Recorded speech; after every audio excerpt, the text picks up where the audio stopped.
Bonsoir, voici les titres de l'actualité de ce mardi 23 janvier. Nouvel exemple de violence à l'école. Cela s'est passé à Garges-les-Gonesse, dans le Val d'Oise. Le prof agressé est à l'hôpital et nous a raconté son agression. Deuxième journée du procès de l'affaire des abus de biens sociaux au dépens d'Elf. Interrogatoire d'André Tarallo et de Loïc Le Floch-Prigent, ancien dirigeant du groupe pétrolier, très intéressé par l'Afrique. Manifestation et grève des personnels infirmiers et des blocs opératoires. Ils revendiquent de meilleurs salaires et un véritable statut. Conforme à ses engagements de campagne, George Bush décide de couper les ressources des plannings familiaux favorables à l'avortement. Nouvelle loi restrictive sur l'immigration en Espagne qui suscite de multiples grèves de la faim des ouvriers clandestins. En pleine Atlantique Sud, les concurrents de la course à la voile du Vendée Globe sont très proches les uns des autres à moins d'un mois de l'arrivée en France. Les violences en milieu scolaire sont quasi quotidiennes, quels que soient les collèges ou les lycées, quelles que soient les villes, on relève régulièrement des agressions contre les enseignants. Dernier exemple édifiant, à Garges-les-Gonesse, au collège Paul-Éluard, où un élève de 13 ans a blessé d'un coup de couteau son professeur de musique. Le prof est à l'hôpital, Nabila Tabouri et Nadine Picard sont allés dans ce collège.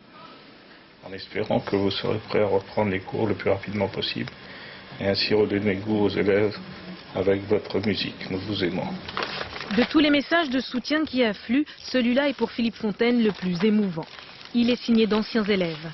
Professeur de musique depuis 15 ans au lycée Paul-Éluard de Garges-les-Gonesse, Philippe n'avait jamais eu de problème jusqu'à hier midi. En plein cours, 3 élèves de 5e frappent à sa porte. Ils échangent quelques mots, puis sans explication, l'un des 3 lui porte un coup de couteau à l'abdomen. Je ne connaissais pas cet élève, je n'ai jamais eu affaire à cet élève. Et les deux autres personnes, les 2 autres élèves, ce sont d'anciens élèves qui, lors de mes cours, ne posaient aucun problème. Peut-être la révolte viendra plus tard, mais pour le moment, je ne sens aucune révolte, aucune haine vis-à-vis de ces 3 élèves. Identifiés par les caméras de surveillance de l'établissement et arrêtés dès hier soir, les 3 agresseurs ont tout juste 13 ans. Bagarres, insultes, menaces envers les enseignants, les actes de violence se sont multipliés ces dernières années à Paul-Éluard. Ce matin, aux portes de l'établissement, c'est notre équipe qui a été agressée. Tu peux arrêter s'il te plaît, ça s'agrime à quoi cette agression? Un acte pareil, c'est pas possible. Maintenant, si on est obligé de fermer nos portes à clé pour faire cours, pour éviter que des élèves rentrent avec des couteaux nous poignarder, bon là il y a un problème, quoi. Colère des profs, colère également des élèves qui ne comprennent pas ce geste. Ça veut dire qu'on a des criminels à 13 ans. Ça veut dire que mon frère, lui, il a 13 ans. Ça veut dire que demain, il va aller tuer quelqu'un. N'importe quoi. Mais c'était quoi cette société? Il n'y a aucune sécurité dans ce pays. Il n'y a aucune sécurité, rien du tout. Le collège est fermé jusqu'à nouvel ordre. Les enseignants qui ont reçu le soutien de leurs collègues des établissements alentours veulent ainsi protester contre l'agression de trop. Nous n'avons pas pu filmer les assemblées générales, refus du rectorat. Vous avez vu, la direction ne voulait même pas qu'on fasse rentrer nos collègues. Malgré 2 plans d'urgence, la violence n'a pas diminué ces dernières années. Pire, le nombre d'incidents graves est en hausse. Et on parle beaucoup de sécurité en pleine campagne électorale avant les municipales. Lionel Jospin estimait ce matin qu'il n'avait pas de leçon à recevoir en matière de lutte contre l'insécurité, évoquant le renforcement des effectifs de police dans 26 départements. Des propos qui ont entraîné une vive polémique à droite. Attentat hier soir contre le palais de justice d'Annecy. Les dégâts matériels sont importants, mais il n'y a pas de victimes. Le parquet antiterroriste de Paris est saisi. Parmi les hypothèses des enquêteurs, la piste corse est l'une des pistes retenues. Deuxième journée devant la 11e chambre du tribunal correctionnel de Paris du procès des 6 personnes prévenues d'abus de biens sociaux aux dépens d'Elf. Demain, Roland Dumas sera entendu. Aujourd'hui, c'était le tour d'André Tarallo, ex-PDG d'Elf Gabon, et de Loïc Le Floch-Prigent, l'ancien président d'Elf, d'être interrogé par les magistrats. Compte rendu de Dominique Verdeillan avec Jeanne Assoulier et Nathalie Gallet. 96 000 personnes sous ses ordres, un chiffre d'affaires de 200 milliards de francs. Loïc Le Floch-Prigent parle d'Elf avec fierté. À Christine de Vigencourt, qui prétend avoir influencé via Roland Dumas sa nomination à la tête de la société, Loïc Le Floch-Prigent répond « J'ai eu un patron important dans ma vie, c'est François Mitterrand. Il m'a appelé en juin 88 pour que je me tienne prêt. J'ai été nommé en juin 89. Tout est clair, carré, sans discussion. » L'ex-PDG est tout aussi catégorique quant au rôle de Christine de Villejancourt chez Elf. Le mot n'est pas cité, mais c'est tout comme emploi fictif. Je n'avais besoin d'aucun intermédiaire, ni avec Roland Dumas, ni avec le président, dit-il. Cette embauche, c'est Sirven qui l'a voulu. On s'interroge sur les relations qui ont fait qu'il est engagé et que par la suite, il est fait virer à son ordre différentes sommes d'argent, simplement. Il l'a utilisé ? Des questions se posent. En tout cas, tout cela a été parfaitement inconnu du président d'Elf. Alfred Sirven, tout-puissant, c'est le portrait que dresse également André Tarallo, ex-PDG d'Elf Gabon. En 89, il a engagé Christine de Villejancourt. Sirven m'a dit qu'elle était une personne politiquement utile parce que proche de Roland Dumas. Mais André Tarallo est lui aussi dans l'incapacité totale de dire quel travail a réalisé la femme dans l'entreprise. Dans la salle d'audience comme dans les couloirs, Christine de Villejancourt accuse le coup. Hier souriante, confiante, elle apparaît aujourd'hui assommée, vaincue, touchée. Des co-prévenus qui se transforment au fil de l'audience en témoins à charge pour Christine de Villejancourt. Mais une audience qui dépeint surtout les drôles de mœurs d'une société pétrolière. Ainsi, Christine de Villejancourt a utilisé une carte de crédit à hauteur de 30 000 francs par mois sans que cela émeuve véritablement la direction. Enfin, ce soir, un témoin est venu dire à la barre qu'effectivement, il y avait bien des emplois fictifs chez Elf, en citant même un chiffre peu ordinaire, 160. Loïc Le Floch-Prigent dirigeait Elf Aquitaine de 89 à 93. Sa personnalité a toujours dérangé les milieux d'affaires, des cabinets ministériels jusqu'à la SNCF. Loïc Le Floch-Prigent a mené une carrière à part. Commentaire Olivier Caroff. La dernière mission que l'État lui ait confiée, redresser la SNCF. Décembre 95, la nomination de Loïc Le Floch-Prigent surprend les connaisseurs. Lui, le patron de gauche, qui a fait toute sa carrière sous François Mitterrand, a été choisi par Jacques Chirac. Et surtout, l'affaire Elf commence déjà à se rapprocher dangereusement de lui. Juillet 96, ce soir-là, le chauffeur du PDG est un policier et la destination, c'est la prison de la Santé. À l'origine de ses ennuis, deux hommes. Le premier s'est révélé être son pire ennemi et son successeur à la tête d'Elf. Philippe Jaffray a porté plainte contre Loïc Le Floch-Prigent du jamais vu en France. Second personnage, Maurice Biderman. Ses liens financiers avec Loïc Le Floch-Prigent ont provoqué la chute de son ami. Le Floch-Prigent, il avait gardé un peu, quelque part, le sens de l'intérêt général sur le plan de l'industrie, de la main-d'œuvre. Bon, Jaffray, je ne veux pas dire du mal de lui, j'ai connu l'industrie. Enfin, c'est un haut fonctionnaire banquier. Un parcours atypique, un diplôme d'ingénieur en province, un handicap majeur au pays des énarques. Loïc Le Floch-Prigent avait cru en faire un avantage politique et médiatique. Lorsque la justice lui a demandé des comptes, il a pu mesurer le poids de ses illusions et de sa solitude. Des infirmières et des infirmiers hospitaliers bloquant des TGV en gare de Montparnasse, c'était cet après-midi. D'autres menant une grève dans de nombreuses villes de France. C'est ainsi que ces personnels affectés au bloc opératoire rappelaient leur mouvement de protestation commencé le 16 janvier dernier. Ils réclament non seulement des moyens supplémentaires, de meilleurs salaires, mais surtout un véritable statut pour leur métier particulier dans les blocs chirurgicaux des hôpitaux. Pour comprendre justement ce métier particulier, reportage à l'hôpital Nord de Marseille de Yannick Aroussi et Benoît Jourdain. Elle doit avoir l'œil à tout, s'adapter en permanence aux nouvelles techniques chirurgicales. Des connaissances acquises au cours d'une année d'études supplémentaires par rapport aux autres infirmières. Un savoir-faire pas vraiment reconnu dans les textes. Les infirmières de bloc opératoire sont à la recherche d'un statut. Il n'y a aucune reconnaissance des actes qui nous sont spécifiques, donc tant auprès du malade, en présence du malade, que hors présence du malade, par rapport à conditionnement du matériel, stérilité du matériel et approvisionnement de ce dit matériel. Elles voudraient un décret de loi reconnaissant pleinement leur spécificité. Mais aucun texte ne viendra cacher leur misère. Dans ce bloc de l'hôpital Nord, il y a les jours fastes 16 à 17 infirmières pour 12 salles d'opération. Ce jour-là, Nicole se retrouve toute seule. La gestion des plannings relève souvent de la débrouille. Sandrine ? Personne. Personne de joignable. Le système D, je crois que nous ne pouvons plus gérer du système D. Nous avons quand même entre nos mains des patients et les patients demandent quelque chose de plus que du système D. La qualité des soins n'est pas remise en cause pour autant. Mais les infirmières disent avoir du mal à tout faire. Pareil, il y a une vérification systématique qui devrait être faite, qui n'est pas faite, faute de personnel. Nicole travaille au bloc depuis 7 ans et garder la foi, c'est pas toujours facile. Moi, je reste une infirmière et le contact avec le patient est primordial et heureusement, je crois que c'est ça qui me porte encore. Mais j'avoue que si les conditions continuent comme ça, moi, je préfère partir avant d'avoir un malade qui aurait de graves ennuis en salle d'opération, faute de personnel, faute de matériel.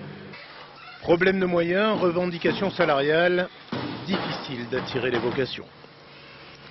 Des salariés du groupe informatique Bull manifestaient cet après-midi également à Paris. Ils protestent contre les restructurations en cours dans le groupe Bull, craignant de nombreux licenciements. Un plan de restructuration dans ce groupe Bull prévoit en effet 1800 suppressions d'emplois. Elle est rose fuchsia et c'est la déclaration des revenus 2000. On l'attendra évidemment avec beaucoup d'impatience. Ce sera début mars, fin février, début mars. Seul changement, page 3, pour la case sur les renseignements complémentaires sur les revenus d'activité destinés notamment à la prime pour l'emploi. La publication officielle demain d'un véritable best-seller, le rapport annuel de la Cour des comptes. Celui-ci traque, à son habitude, les dérives de la gestion publique. Des indiscrétions ont déjà permis d'évoquer les finances du Stade de France. On sait aussi que l'ANPE est critiquée pour un certain manque d'efficacité. Critique réfutée à l'ANPE. Reportage Fabrice Hoss et Joseph Bachtik. De gros moyens financiers et humains pour des résultats bien maigres. La Cour des comptes n'est pas tendre avec la NPE. Les magistrats soulignent la richesse de l'agence, un budget de 24 milliards de francs pour mieux détailler ses faiblesses. Ainsi, la NPE, selon la Cour, n'a pas atteint l'objectif visant à résorber le chômage longue durée, alors que les dépenses de personnel ont pratiquement doublé. La direction proteste. Écoutez, nous ne comprenons pas cette observation de la Cour. Depuis 2 ans, le chômage total a diminué d'environ 20%, un peu plus de 20%, et le chômage de longue durée a diminué de plus de 36%. Autre critique, la NPE peine à mettre en œuvre les technologies les plus modernes. Cette agence de Boulogne, par exemple, n'offre toujours pas les services Internet. Mais les clients, comme on les appelle désormais, ne se plaignent pas, l'offre sur papier est suffisante. Il y a énormément, il y a de quoi faire. Et on peut même changer de travail si on veut. Moi, j'aimerais bien faire un peu de commercial. Je suis maître d'hôtel, cuisinier. Là, il y en a. En 2000, les patrons ont proposé plus de 3 millions d'offres via l'agence. Pascal Bardin est l'un d'eux. Il y trouve son compte. Ce sont des gens qui sont proches, ils sont installés à côté d'ici, ils sont toujours disponibles, parce que quand un employeur s'adresse à eux, ils sont tellement contents qu'ils vous ouvrent la porte très bien, ils sont très efficaces, très directs. Le chômage baisse, l'agence y voit le résultat de son travail. Mais pour la Cour des comptes, aucun instrument de mesure ne permet de tirer de telles conclusions. Les magistrats préfèrent pointer un sureffectif. Élections municipales et cantonales, 11 et 18 mars prochains. Ce soir, la situation à Angoulême, où depuis 12 ans, la droite est au pouvoir après les affaires dans lesquelles fut impliqué puis condamné Jean-Michel Boucheron, le maire socialiste. Mais ce dernier est encore présent dans tous les esprits. Voyez le reportage de Christophe de Valambra, Alain Darrigrand et Philippe Ritten. Ce jour-là, le train des pièces jaunes fait escale à Angoulême. Pour accueillir Bernadette Chirac, Philippe Mottet, le maire UDF de la ville. Marqué de près par le député PS Jean-Claude Violet, son principal challenger à la prochaine élection municipale. Sur le quai, ambiance courtoise. On désespère pas de passer nos vacances un jour ensemble. Hein. Comme partout, chaque candidat a ses propres idées sur l'avenir de la ville. Mais à Angoulême, il plane sur la campagne le spectre commun d'une époque ancienne qui a profondément marqué la ville et les esprits. Jean-Michel Boucheron, entre 77 et 89, le maire socialiste a surendetté Angoulême. À son départ, la droite récupère l'ardoise de ses projets dispendieux, 1 milliard de francs. Bienvenue. 12 ans plus tard, ce chef d'entreprise présente ses installations à l'équipe municipale en visite dans le quartier. Aujourd'hui, la société marche bien, mais il se souvient des conséquences de la gestion Boucheron. La période Boucheron s'est concrétisée pour nous, entrepreneurs établis sur la ville d'Angoulême, par une augmentation considérable des impôts, et nous y sommes très sensibles. Philippe Mottet ne veut pas ressasser les erreurs du passé comme autant d'arguments électoraux. Mais immanquablement, pour évoquer le bilan de la droite, il resitue le contexte. La ville était dans la situation que tout le monde sait, une ville surendettée, une ville où les impôts étaient les plus élevés de France et une ville qui n'avait plus aucune perspective. Et grâce au travail que nous avons engagé, nous avons remis la ville à flot et nous lui permettons aujourd'hui de se développer et de regarder l'avenir très sereinement. Comment il va? Ça va très bien, ça ira beaucoup mieux quand vous serez élu. À gauche, Jean-Claude Violet positive le difficile héritage de la gestion Boucheron. Il y a le scandale financier, bien sûr, mais il y a aussi ce que les investissements ont apporté à la ville. Je pense que toute gestion mérite son inventaire. Et nous avons, comme les Angoumoisins, fait cet inventaire. Chacun sait les erreurs qui ont pu être commises, mais chacun sait aujourd'hui aussi ce qui a pu être réalisé et dont les Angoumoisins profitent encore. Je pense que Jean-Michel Boucheron a fait quand même des choses intéressantes pour Angoulême, rien que le développement de la vieille ville. Bon, il a mis des choses en place, effectivement, moi qui m'ont plu, la rénovation. C'est vrai qu'il y a d'autres choses qu'il a faites qui ne sont pas très honorables, mais bon. Cette élection municipale sera donc l'occasion de savoir si la ville d'Angoulême a définitivement tiré un trait sur les dérives de l'époque Boucheron. À 1000 km à l'ouest, au large de l'équateur dans le Pacifique, l'archipel des Galapagos ne sera peut-être pas victime d'une trop forte marée noire. La pollution d'hydrocarbures, après avoir touché l'île de Santa Fe, s'éloigne maintenant vers le nord, mais pour sauver la faune et la flore, le gouverneur des Galapagos appelle maintenant à l'aide internationale. Commentaire Hélène Vergne. Leurs moyens sont dérisoires, mais tout est fait pour empêcher le mazout de souiller davantage l'archipel. Une course contre la montre, même si la situation s'est améliorée ces dernières heures. De forts courants poussent aujourd'hui les plaques de fioul vers le nord, mais déjà la marée noire a fait ses premières victimes. Sans être une catastrophe écologique, cette pollution est d'autant plus grave qu'elle touche un écosystème unique au monde. Ces espèces, une fois arrivées là-bas, ont évolué en vase clos, sans aucun contact avec le reste du monde. Et alors c'est ça qui a été découvert par Darwin. Quand il a fait sa croisière de Beagle autour du monde, il est arrivé aux Galapagos, si mes souvenirs sont bons, en 1853. Et il écrit dans son carnet de notes que c'est aux Galapagos qu'il a compris ce qu'était l'évolution. Surgi du fond de l'océan Pacifique il y a 3 millions d'années, cet archipel volcanique abrite 5000 espèces, dont 2000 que l'on ne rencontre nulle part ailleurs. Otaries à fourrure, tortues géantes, autant d'histoires exceptionnelles qui font de cet archipel une vitrine biologique. C'est un laboratoire à ciel ouvert, c'est une volière à ciel ouvert, c'est le jardin d'Éden, c'est le témoignage d'une vie que je qualifierais de toute particulière parce que les distances de fuite entre l'homme et l'animal sont effacées. Curieusement, à tort ou à raison, l'animal a confiance en l'homme et vous pouvez approcher les otaries, vous pouvez approcher les animaux sans qu'ils aient peur. Car l'homme n'a colonisé les îles qu'au 19e siècle. Une découverte tardive mais destructrice pour l'archipel, car c'est bien le développement touristique qui multiplie le passage de cargos tels le Jessica et donc les risques de marée noire. George Bush l'avait promis, il l'a fait. Les subventions du gouvernement américain aux organisations qui fournissent une aide au planning familial à l'étranger et sur le territoire des États-Unis sont suspendues. Les critiques en Europe notamment sont très vives et ce cadeau aux adversaires de l'avortement a provoqué des manifestations à Washington. Correspondance Étienne Lénart avec Aaron Diamond. C'est une coïncidence du calendrier, mais une fois tous les 4 ans, 48 heures à peine après l'entrée en fonction du président américain, les croisés de la lutte contre l'avortement battent le pavé. Depuis le 22 janvier 1973, ils protestent contre la décision prise par la Cour suprême des États-Unis de légaliser l'avortement. Et après le départ du démocrate Clinton de la Maison-Blanche, ces milliers de manifestants venus de tout le pays reprennent espoir et attendent de George Bush qu'il tienne ses promesses. C'est le Seigneur qui fixe l'emploi du temps, ce ne sont pas les hommes. Dieu a un plan et on compte sur Bush pour le mettre en œuvre. Si M. Bush ne reste pas résolument du côté de la vie et des enfants de l'Amérique, eh bien, il perdra la prochaine élection.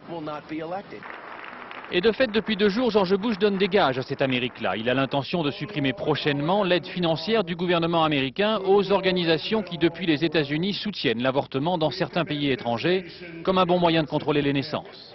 Il s'est choisi comme ministre de la Justice John Ashcroft, un conservateur surtout connu précisément pour son combat contre l'avortement. Ces premiers signes ne cessent d'inquiéter celles et ceux qui se battent aux États-Unis pour que les 1 100 000 avortements qui y sont pratiqués chaque année ne soient pas à terme remis en cause. George Bush est en train d'ôter ce masque de la modération qu'il portait encore après l'élection pour se gagner des sympathies sur le dos des femmes à travers le monde. Voilà donc les pros et les anti, à nouveau prêts à en découdre, même si dans un premier temps, sur ce dossier de l'avortement, le nouveau président devrait en rester au stade des symboles. Au-delà des déclarations d'intention, l'interdiction de l'avortement serait pour George Bush une opération très complexe à obtenir sur le plan légal et politiquement très risquée à l'heure où il prétend rassembler l'Amérique. Et George Bush est aussi fermement partisan de l'application de la peine de mort. L'État du Texas, dont il fut le gouverneur, bat tous les records d'exécution. En France, le mouvement Ensemble contre la peine de mort, à l'initiative des éditions Écart et du magazine Marie-Claire, avait lancé une pétition pour un moratoire universel des exécutions de condamnés à mort. Catherine Deneuve est venue personnellement à l'ambassade des États-Unis à Paris remettre 500 000 signatures dans des sacs postaux. Les sacs sont restés à l'intérieur. Elle a été reçue par un représentant de l'ambassadeur et la pétition continue. À Kinshasa, en République démocratique du Congo, obsèque aujourd'hui de Laurent Désiré Kabila. C'est le fils du président défunt qui conduisait les funérailles. Reportage de nos envoyés spéciaux Roger Motte et Éric Monnier. Jusqu'à la dernière minute, les ouvriers se sont activés pour préparer le mausolée où dorénavant, Laurent Désiré Kabila reposera. Durant 3 nuits et 3 jours, marbriers, peintres et maçons n'ont pas économisé leur peine pour que tout soit prêt ici, place du Palais de la Nation, à quelques mètres des rives du fleuve Congo. Mais dès que l'occasion se présentait, ils n'avaient qu'une hâte, ces ouvriers, comme tout Congolais aujourd'hui, suivre à la télévision la retransmission des cérémonies funéraires. Car le public, lui, était tenu à l'écart par un important dispositif militaire, en grande partie composé des soldats du Zimbabwe, venus en renfort.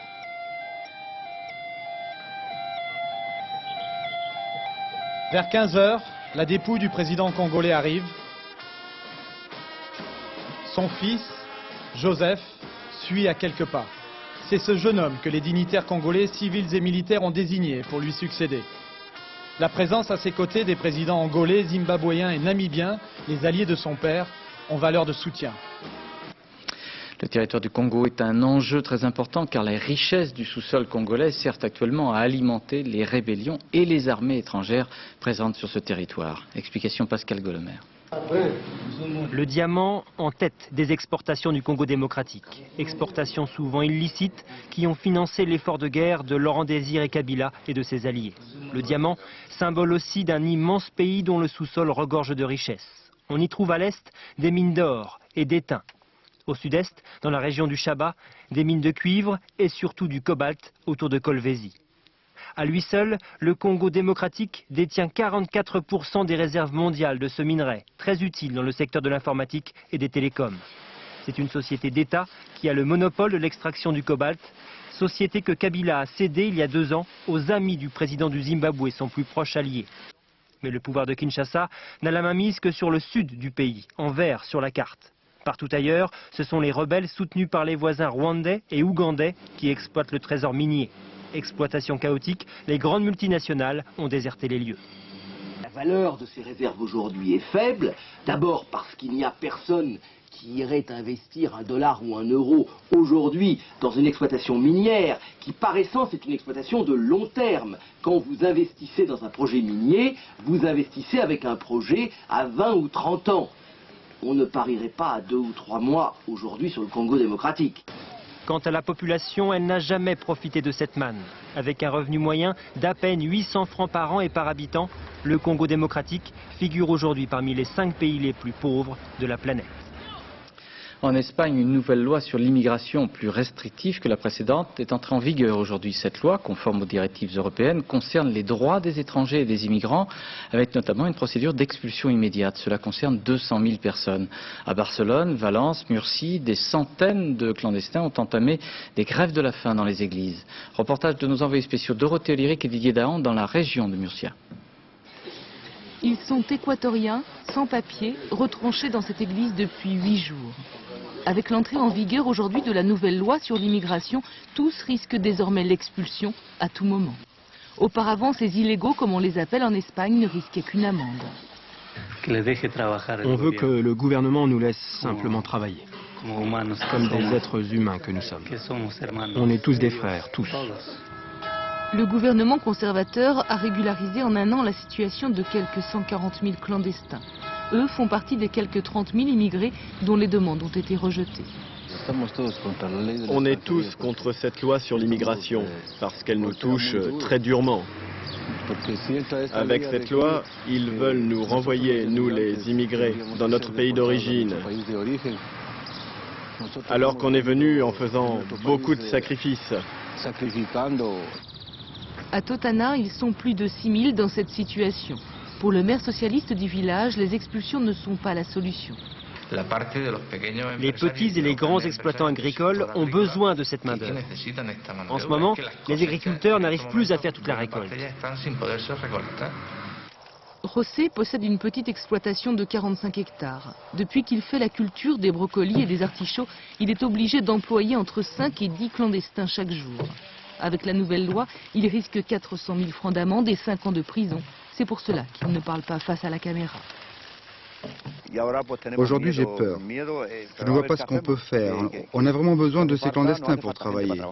Dans la vallée, les agriculteurs ont déjà perdu 30% de leur récolte car ils n'osent plus embaucher les clandestins. José, lui, fait tout de même travailler 2 équatoriens sans papier, tout simplement pour éviter la ruine. En Équateur, on ne peut pas s'en sortir. Et si on nous expulse, là-bas, on n'a plus d'avenir. En 2 ans, plus de 300 000 Équatoriens ont quitté leur pays pour cause de crise économique. La moitié a choisi l'Espagne comme terre d'asile et d'espoir. Tous ne resteront pas. La Cour européenne des droits de l'homme à Strasbourg traitera en urgence la requête de Maurice Papon accusant la France de le soumettre à un traitement inhumain et dégradant. Les juges pourraient se prononcer d'ici 6 à 9 mois sur cette requête. Concernant la situation de Maurice Papon en prison, la Ligue des droits de l'homme notamment a toujours souhaité que l'on traite dans son ensemble le maintien en détention des personnes âgées.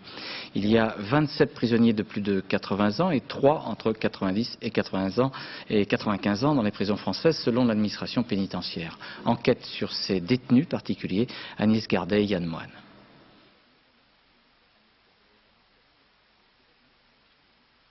L'enquête en prison sur ces détenus âgés de plus de 80 ans ou plus de 90 ans, à l'image de Maurice Papon. Enquête d'Agnès Gardet et Yann Moine. Marcel aura 91 ans à la fin de l'année, un âge qui fait de lui l'un des plus vieux détenus de France. Oui, un détenu, car il ne faut pas s'y tromper, nous sommes bien ici en prison. On n'en fait rien ici. Et puis on se repose. Il y a le repos. Et le mange. Après-midi, je vais me coucher pour me reposer. Le soir à 8 h, je suis couché jusqu'à le lendemain matin à 8 h. La singularité de cette prison, ce sont ses dortoirs. Ancien sanatorium, le centre pénitentiaire de Liancourt s'est progressivement peuplé de grands-pères. C'est vrai qu'à plusieurs, il est plus facile de tuer l'ennui et la solitude. Aujourd'hui, ils sont 25 ici à avoir plus de 60 ans, 1500 en France. Des délinquants sexuels pour la plupart, car ces dernières années, les victimes ont rompu les tabous et le silence, parfois très longtemps après les faits. Des faits condamnés lourdement, qui les ont au fil du temps coupés de leurs proches. Il y a des gens dehors qui vous attendent? Non, plus personne. Vous n'avez pas de famille? Non. Pas de famille? Je ne sais plus personne maintenant. Si Maurice Papon bénéficie de traitements de faveur à la santé, ce n'est pas le cas partout. Ici, les vieux restent des prisonniers comme les autres. Il faut juste s'en occuper d'un peu plus près, avec les maigres moyens d'une prison. C'est un fonctionnement quotidien tout bête, hein. C'est l'autonomie, se laver, se déplacer, laver son linge, être propre. C'est la vie quotidienne qu'on peut avoir, où une maison de retraite est structurée pour ce faire, alors que nous ne le sommes pas. À 70, 80, 90 ans, la fin est là, toute proche. A fortiori quand la maladie les mine. Alors vont-ils mourir en détention? Pour la bonne tenue des statistiques, ils sont en principe sortis de prison in extremis. Sport, championnat du monde de handball, premier tour ce soir pour l'équipe de France face à l'Algérie, c'était à Nantes et les Bleus n'ont pas manqué leur entrée dans le championnat, ils ont gagné 23-13. Julien Richon et Didier Rancoeur. Dans une compétition internationale, il ne faut pas rater son entrée. Et ça, les handballeurs français l'ont bien compris. Ils se sont imposés facilement face aux Algériens. Des Algériens en blanc qui, dans un premier temps, vont tout de même poser quelques problèmes aux hommes de Daniel Costantini. Les Français n'arrivent pas à marquer et se font contrer. 13 minutes de jeu, les Algériens mènent 4-3, mais ils vont s'effondrer. Jackson Richardson et ses coéquipiers vont alors prendre le dessus.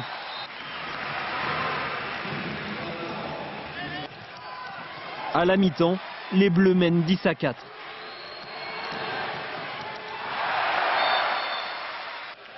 En seconde période, c'est la même histoire. Les Algériens s'accrochent, mais se font à nouveau distancer. Les Français s'imposent 23-13. Il ne faut surtout pas lâcher le morceau du début jusqu'à la fin, parce qu'on a pas mal de choses à prouver et à gagner, alors il faut être sérieux du début jusqu'à la fin. À Nantes, les Français ont bien débuté ces championnats du monde. Dès demain, ils seront opposés à l'équipe du Koweït. Rugby, voici maintenant la sélection des 22 joueurs de l'équipe de France pour le premier match du tournoi Destination France-Écosse le 4 février au Stade de France. Alors, vous voyez sur la ligne d'avant l'arrivée, le retour plus exactement de Benazi et Ibanez. Et puis dans les lignes arrière, le retour de Dominici. Après, tous ces joueurs ont été blessés. Ils reviennent donc dans l'équipe de France pour le tournoi Destination. Dans la course à la voile du Vendée Globe, l'écart entre le premier Michel Desjoyaux et la deuxième Hélène MacArthur n'est plus que d'environ 70 000.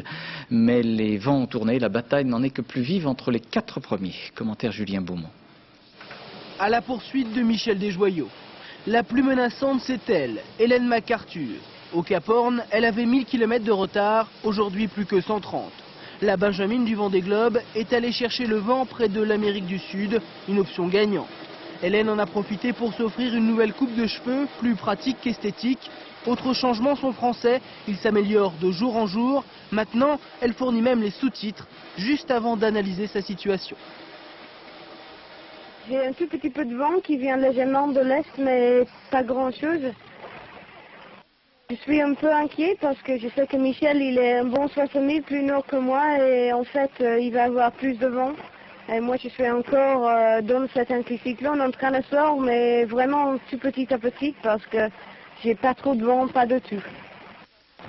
MacArthur a donc pris une route plus à l'ouest, de quoi donner des idées à Marc Tiercelin et Roland Jourdain, respectivement 3e et 4e. Une bonne tactique qui permet à Jourdain de revenir, ambiance décontractée à bord, en attendant un faux pas du duo de tête. Donc il va falloir regarder les cartes météo et les trous de souris éventuels dans lesquels on peut se glisser avec le désavantage d'être derrière, mais avec l'avantage de voir si ceux de devant tombent dans la pétole ou dans du manque de vent, on pourra éventuellement faire le tour, quoi. 4 marins dans un mouchoir de poche, après 3 mois de course, du jamais vu dans le Vendée Globe, et dire qu'il reste encore 3 semaines avant l'arrivée au Sable d'Olonne. Cinéma, sorti demain de Capitaine d'Avril, réalisé par Maria de Medeiros. C'est son premier film en tant que réalisatrice. Elle raconte la révolution des œillets d'avril 74 au Portugal, coup d'état atypique et récit d'une aventure humaine. Présentation Marie-Jo Jouan.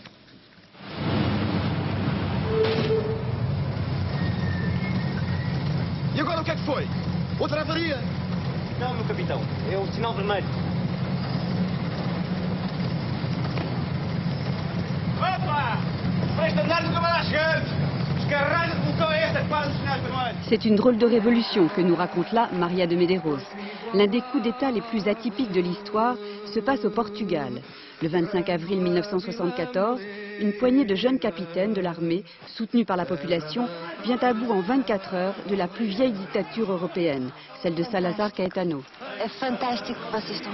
Au cours de la révolution des œillets, aucun coup de feu ne sera tiré par l'armée. L'importance de cet événement, c'est de prouver que l'on peut changer complètement l'état des choses sans recourir à la violence. Et donc l'aventure de ces très jeunes capitaines, puisque c'est une révolution faite par des gens très jeunes, je crois est paradigmatique aujourd'hui sur la liberté, sur l'importance de parfois désobéir.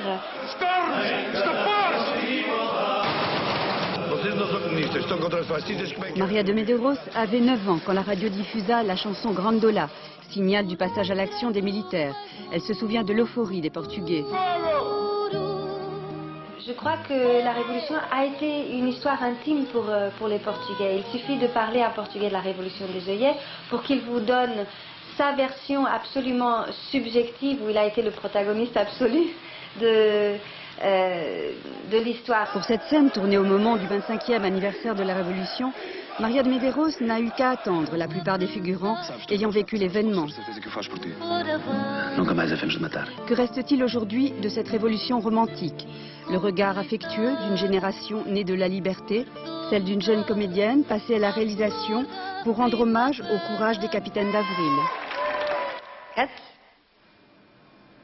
Capitaine d'Avril, demain sur les écrans. Et puis cette exposition à la Bibliothèque historique de la ville de Paris, des œuvres d'Anki Bilal, dessinateur de bande dessinée, auteur de plusieurs livres. Cet immigrant venu de Serbie a créé un univers singulier où les couleurs de l'histoire vont du passé à la fiction la plus terrible. Reportage Marie-Hélène Bonneau et Pascal Pueyo. Une exposition, pas une rétrospective. Plus de 200 originaux, la recomposition d'une mémoire, celle d'Anki Bilal. Artiste inclassable, né à Belgrade d'une mère tchèque et d'un père bosniaque, il émigre à Paris à l'âge de 9 ans. Son œuvre, présentée ici sur 20 années, reflète ce déplacement. Les premières années de tout être humain, tout individu, tout enfant sont déterminantes dans une espèce de capital, je veux dire, de mémoire, d'iconographie, de choses reçues, mémorisées, subies. Les différences sont là et le déplacement fait le reste. Transit, les fragments d'une exposition commencée en 1991 qui doit s'achever à l'aube du nouveau millénaire. En 1993, Froid Équateur et meilleur livre de l'année, toutes catégories confondues. Ses obsessions et ses fantasmes, Bilal les exprime en bande dessinée. Moi je crois qu'on peut tout raconter en bande dessinée. Il suffit lorsque c'est nécessaire, de faire éclater les lois de la bande dessinée qui sont peut-être un peu figées. Moi, je crois que c'est un milieu un peu conservateur, mais il suffit de transgresser ce conservatisme. Il peint à l'acrylique. Avec Le Sommeil du monstre, en 1998, il conçoit chaque case comme un tableau. Son remarquable sens du cadrage, comme dans La femme piège, l'a conduit tout naturellement à faire du cinéma. Bunker Palace Hotel en 89, Tycho Moon en 97. On se dit à un moment, ce serait bien d'avoir des gens de chair en face, de voir comment ils pourraient réagir, comment ils pourraient jouer, comment ils pourraient tenter de provoquer des émotions. Une exposition qui démontre la cohérence du travail de l'artiste. Le spectateur qui plonge dans l'univers de Bilal n'en sortira pas indemne. Voilà, et puis ce soir c'est la fête pour la communauté chinoise avec le nouvel an qui s'ouvre, qui ouvre l'année du serpent, signe de la sagesse, de l'intelligence et de la chance. Bonne fête et bonne année. Ainsi se termine cette édition. Je vous en rappelle deux informations. D'abord, c'était la deuxième journée du procès de l'affaire des abus de biens sociaux des Pandef. Interrogatoire d'André Tarallo, de Loïc Lefebvre-Prigent, ancien dirigeant du groupe pétrolier. Deux dirigeants très intéressés par l'Afrique. Et puis l'annonce il y a quelques instants de la fin du conflit des traminots de Rouen, un conflit qui avait débuté le 19 décembre. Les grévistes ont accepté les mutations des traminots sanctionnés pour entrave à la liberté du travail. La météo dans quelques secondes avec Sophie Davant, à minuit 30 le dernier journal avec Jean-Claude Renaud. Demain à 7h50 dans les 4 vérités, Françoise David recevra Bernard Thibault, secrétaire général de la CGT. À 13h, vous aurez le plaisir de retrouver Gérard Rolls. À demain 20h, bonsoir, merci.